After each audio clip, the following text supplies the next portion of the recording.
fue la Revolución Mexicana, específicamente la primera parte de la Revolución Mexicana, para tener una idea de cómo se fue dando. Y para poder empezar a hablar sobre esto, lo que tenemos que hablar primero son de las causas de esa revolución, ¿no? Los antecedentes, que en este caso son las causas, y en esos antecedentes lo que tenemos que nombrar es a un personaje importante para la historia de México, un personaje que tal vez no es importante por lo bueno, pero sí es importante, que se llama Porfirio Díaz, un militar que va a asumir el gobierno en 1872 y que va a gobernar por más de 30 años el país, y lo va a hacer de una manera muy similar a lo que pasa en el resto de los países de América Latina en esa época. Son gobiernos oligárquicos autoritarios, ¿no? Son gobiernos de la oligarquía, de una élite generalmente terrateniente de los países, una élite que es positivista, que piensa en esa corriente filosófica positivista, en donde el lema de esa corriente es orden y progreso, ¿no? Es una corriente que va a pensar en la ciencia como lo más importante, que separa a la Iglesia del Estado, que generalmente no son creyentes, que piensan que todo lo que viene anterior a esta época es atraso, ¿no? En nuestro país está representada esta generación por Julio Argentino Roca y toda la generación del 80, y en México por Porfirio Díaz, en todo este proceso que se va a llamar el porfiriato, ¿no?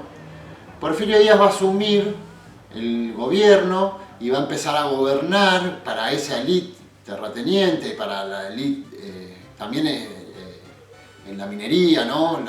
Los dueños de las empresas mineras, de los terratenientes del país, agroganaderos, los que va a gobernar para ellos, y lo va a hacer de esta manera, de una manera autoritaria. Es un dictador que va a eliminar derechos individuales a los campesinos y a los indígenas, y que va a eliminar también toda la presencia de la Iglesia. En México sabemos que es muy importante la Iglesia Católica, y Porfirio Díaz va a tratar de separar esa Iglesia del Estado,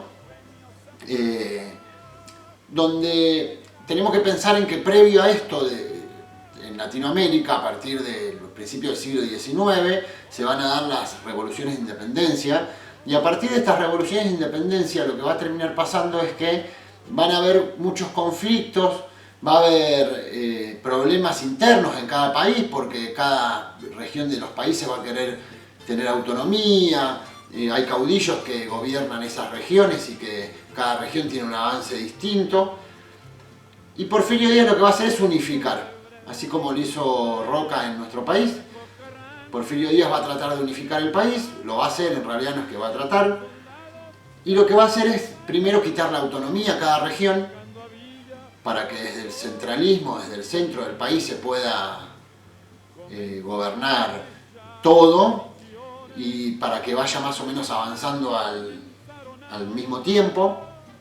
Y para eso va a consolidar las instituciones, ¿no? Empiezan a aparecer instituciones fuertes, el Estado se hace fuerte, y va a haber un gobierno que va a administrar esas instituciones y que va a terminar haciendo avances tecnológicos y económicos en el país. El tema es, México avanza económicamente, va a empezar a recibir inversiones extranjeras, en el caso de México sobre todo de Estados Unidos, en nuestro país pasa con Inglaterra, y lo que va a terminar haciendo esos capitales extranjeros es que crezca la economía, ¿no? Va a crecer la minería, el sistema de transporte sobre todo, ¿no? Empiezan a haber ferrocarriles por todo el país, se empieza a dar un avance tecnológico y económico, y empieza a producir más. México va a recaudar más, el Producto Bruto Interno va a crecer, igual que lo que pasa en Argentina en la generación del 80. Pero el problema va a ser la distribución de la riqueza. La distribución de la riqueza y la distribución del poder. Digamos, Porfirio Díaz tiene todo el poder concentrado en sus manos y en el grupito que lo acompaña, que es esa élite que les digo, ¿no? Positivista, terrateniente, empresarios mexicanos y de afuera, y van a gobernar para ellos mismos, digamos. Hay un crecimiento real, va a ser un país con mucho más ingreso, Lo mismo pasa en nuestro país. Pensemos que Argentina en la generación del 80 va a tener un ingreso mucho más alto que en toda su historia.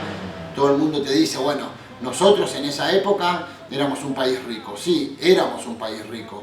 Vendíamos mucha materia prima a los países que tenían industria.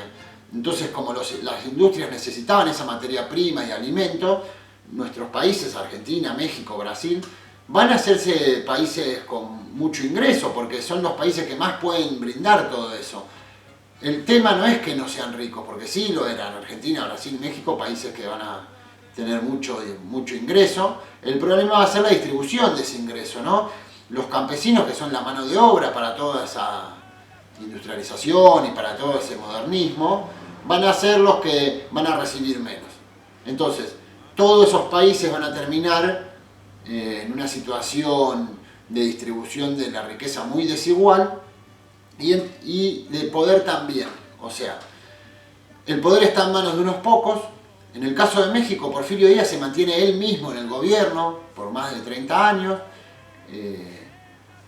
y 38 específicamente. Y en el caso de Argentina se va rotando el gobierno porque Roca va a gobernar los primeros 6 años de esa generación, después va a volver a gobernar pero pasado un mandato. Pero en realidad, por más que roten en la persona que gobierna, la generación que gobierna es lo mismo. O sea, por más que vengan otros, van a pertenecer a la misma élite y van a gobernar casi de la misma manera.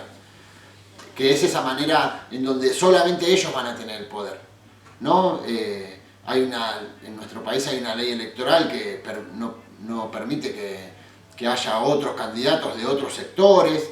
Tampoco hay demasiado. Acá aparece la Unión Cívica Radical, pero en México hay discusiones políticas y con caudillos de cada zona. Y Porfirio Díaz se mantiene a mano dura. O sea, reprimiendo todo, no permitiendo que los partidos políticos se presenten, eliminando a algunos opositores que van creciendo en el apoyo popular, no pueden llegar al gobierno porque no se lo permiten. No es que le permiten participar en elecciones libres ni nada, como nosotros conocemos hoy en día. Y entonces ese sistema se va a extender por muchos años, ¿no? Una de las cosas que hace es expropiar, por ejemplo, Porfirio Díaz va a expropiar las tierras comunales para que queden en manos de privados, ¿no? Que sean propiedad privada.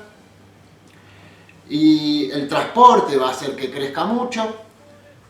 Y también lo que va a terminar pasando, que los campesinos que se quedaron sin tierras van a ser mano de obra muy barata y explotada, ¿no? Casi con esclavitud.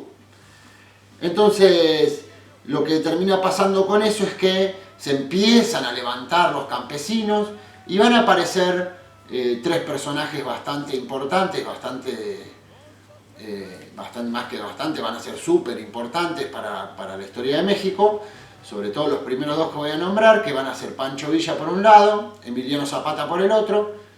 Pancho Villa va a estar en el norte, es un tipo que tiene tierras, que labura de eso, pero bueno, está con los campesinos. Y en el sur vamos a tener a Emiliano Zapata, y por otro lado va a aparecer Madero, ¿no?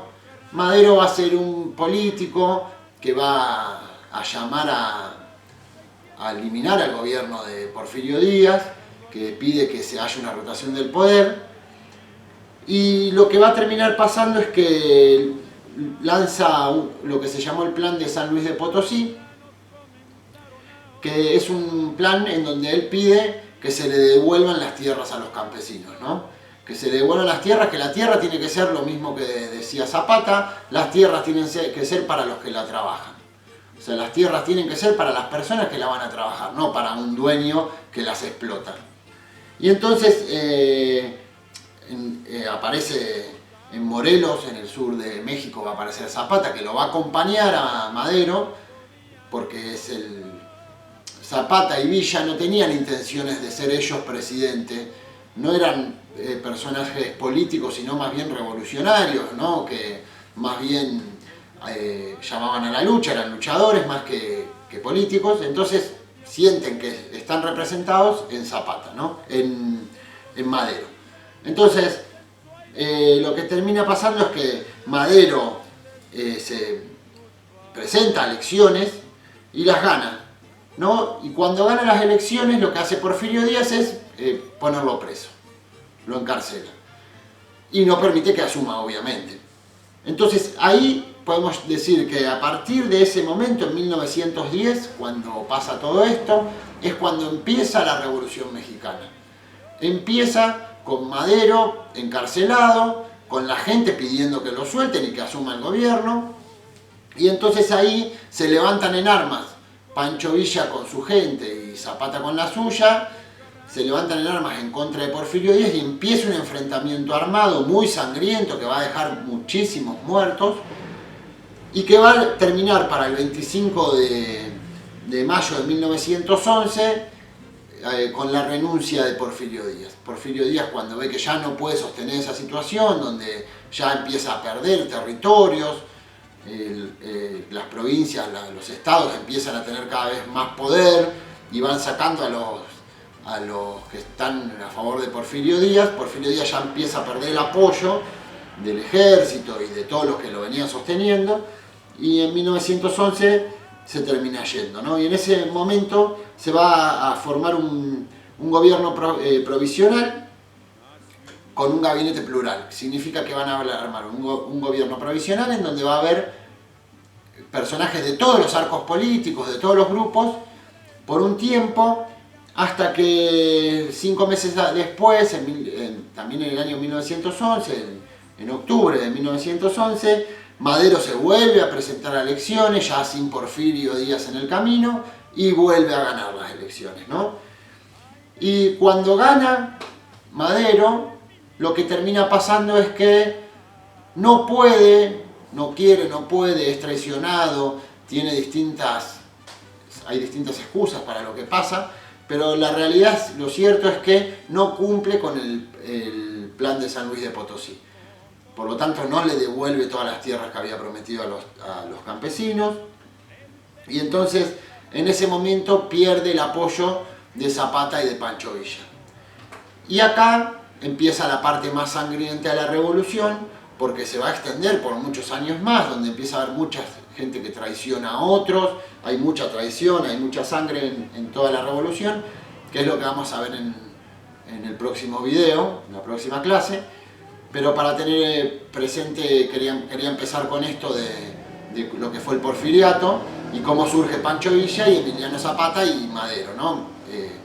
Les adelanto que a Madero lo terminan matando y se da lo que se llamó la contrarrevolución, o sea que se vuelve todo para atrás y otra vez Pancho Villa y Zapata toman las armas y otra vez se enfrentan, pero es lo que vamos a ver después. Por lo tanto, pensemos en la Revolución Mexicana como un proceso que se va dando por muchos años. Es un proceso que va a terminar primero con el porfiriato, por ese lado podemos decir que resultó exitosa la revolución, pero también tenemos que ver todo lo que viene pasando después para poder entender si realmente sirvió o no sirvió, si fue una revolución victoriosa para los revolucionarios o no, que es una conclusión que la van a terminar sacando ustedes cuando terminemos de ver esto. Así que esperemos que con esto puedan entender un poco lo que fue el principio de la Revolución Mexicana. Nos vemos la próxima.